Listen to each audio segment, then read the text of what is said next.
Ang Dios dako. Ang Dios dako og anaa siya sa atong dapit. Welcome back to Born to Praise TV channel. We are created to praise and worship God. Anaa siya mga igsoon, duol siya sa ato ang presensya. Dili siya layo. Kabantay mo atong nag-contest tong mga sakop sa propeta o katong sakop sa Baal. Kung kinsa mga igsoon ang pinakaduol nga Dios nga ilang sampiton, maoy makapasunog sa gi-prepare nila nga altar. Kung kinsay tinuod nga Dios. Apan ang dili tinuod nga Dios, bisag unsa natong sampit, manigulang na lamang ta o pangalagad sa Ginoo, dili nato mga igsoon makaplagan or matubag or madawat ang tubag sa itong mga pag-ampo.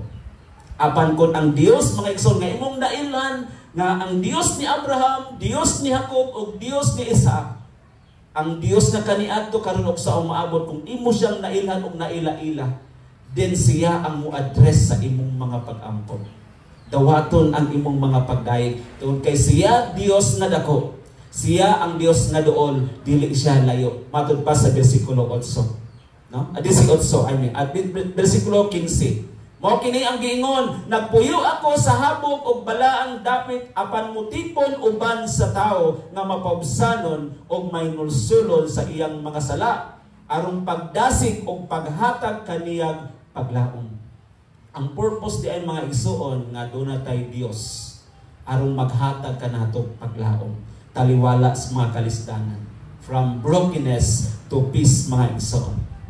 Kung ang Dios mga igsoon dako og siya uban kanato mga igsoon, bisan anaa siya sa hapog nga dapit nga nagpuyo, manaog siyang makig-uban diri kanato tungod sa iyang pagkagamhanan, because God is holy and He is powerful.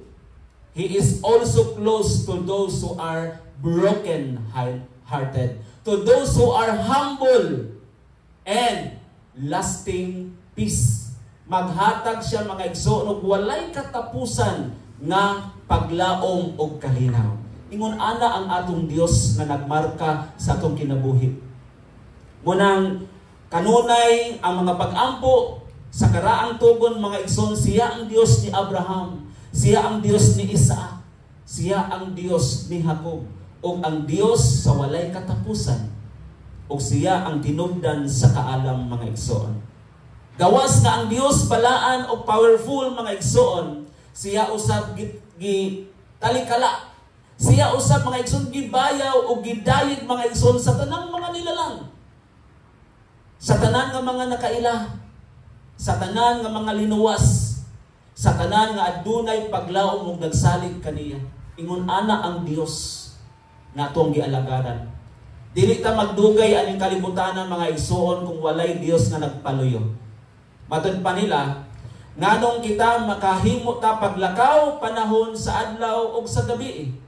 Panahon sa tong pagpangatulog wala ta naglutaw-lutaw. Panahon sa tong pagbiyahe kanunay tang anaa mga igsoon, kanunay tang safety sa tong pagpanglakaw, because the Lord God is controlling everything. Gikontrolar sa Dios ang tanan. Gikontrolar sa Dios nga ikaw dili mapahamak, hapit na unta. Apan dunay Dios nga nagpaluyo ning tanan. Mura na ka og musalom, mura na kag naunlod mga igsoon sa unos sa ulan. Apan tungod kay adunay Dios nga gamhanan, adunay Dios mga igsoon nga atong pasidunggan, mo ni bunga sa atong pagpasidungog sa Dios. Munang ang Ginoo nga nalipay sa imong kinabuhi, dili kaniya talikdan pasagdan.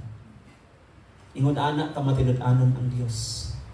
Ang pangutana, matinud-anon batas Ginoo. That's why kung adunay mga butang nga dili nato magustuhan, ayaw ra gyud basula ang Dios. Kay nga naman naa nato ang problema. Walay problema ang Dios. Wala problema ang Ginoo. Naa siya presente sa tanang dapat inumdumi. Naa siya sa hapog nga dapit nagpuyo. Wala siya nagpuyo mga igsoon sa usa ka dapit nga gibuhat sa tao. Apan nagpuyo siya sa habog matod pa sa Isaiah chapter 57 verse 15. Habog ang iyahang Pinoy-anan, balaan o gamhanan. Naa ang presensya sa Ginoo. Hallelujah. Munang ayaw o bisan sa una-una na lamang, ayaw pangutan-a or basula ang Ginoo sa imong kahimtang karon. Kaya ang pulong sa Dios, bisan pa gani mga igsoon nagtug-an nga ang kaaway mga igsoon ni ari sa kalibutan aron pagpatay, pagpangawat o pagtibulaag. Dili siya malipayon mga igsoon nga nisimba karon. Wa gud nalipay ang kaaway ron nisimba ka. Wala siya nalipay. Apan ang nalipay mga igsoon ang Dios nga tag-iya sa imong kinabuhi. Nganong wala nalipay mga igsoon ang yawa nga niari ka karon tungod kay dili siya mo'y tag-iya sa imong kinabuhi. Kinsay tag-iya sa imong kinabuhi? Ang Dios. Mao nang kinsay unang malipay kung imo siyang hatagag panahon? Ang Dios. Dili malipay ang imong amo mga igsoon. Kay kanang atong amo ni kalibutan mga igsoon lumalabay ra na. Secondary ra na mga igsoon. Ako na mo pukoy amo. Pero pag abot ganing Sabado ug Domingo, labi na kung maligsan ang buluhaton sa Dios. Murag di na makatarunan. Amen. Kaya ang Dios mga igsoon highly exalted. Ma-illustrate nato mga igsoon ang usa ka butang sama sa usa ka ginikanan mga igsoon. No? Sama sa usa ka ginikanan, usa ka ginikanan mga igsoon nga makita niya yung anak bitaw. Di ba? Isang maginikanan sa mubas, maginikanan makita din. Makita nato ng atong anak mga igsoon panangitan kung maghilak nga wata kabalog unsay hinungdan. Di ba kanunay yun natong giimbestigahan hangtod ng mutugan siya. Nga sa dili pang mutugan mga igsoon labi na kung magbakok sakit kay itong kasing-kasing. Di ba? Labi na pinyo giaway ko niya no mo nang tunay mga ginikanan nga mag-away pod. Kaya nga naman tungod sa ilang mga anak. Na po nakita dito mga igsoon sa social media. Nga diha sa computer shop. Gadula ning bata, nya kay wat na ko sa kwarta nga ikahulog-hulog ito aron makadula siya. Galantaw ra. So naa din ang bata, no, mga 9 years old na ba ito or grade 9 na ba ito, grade 8. So naa din sila galingkod pod. Karon kay lingaw man kayo tong usa nga bata sa unahan, iyang sapa gana na dayon ana na pud siya. Natungod kay concentrate kay tong usang bata nga nagdula og video games. Wala na din niya panumbalinga. Iya na pong gipatiran. So ang iya tapad na pod, bisampa na pod. Murag gisakitan na gyud dagway tong usa.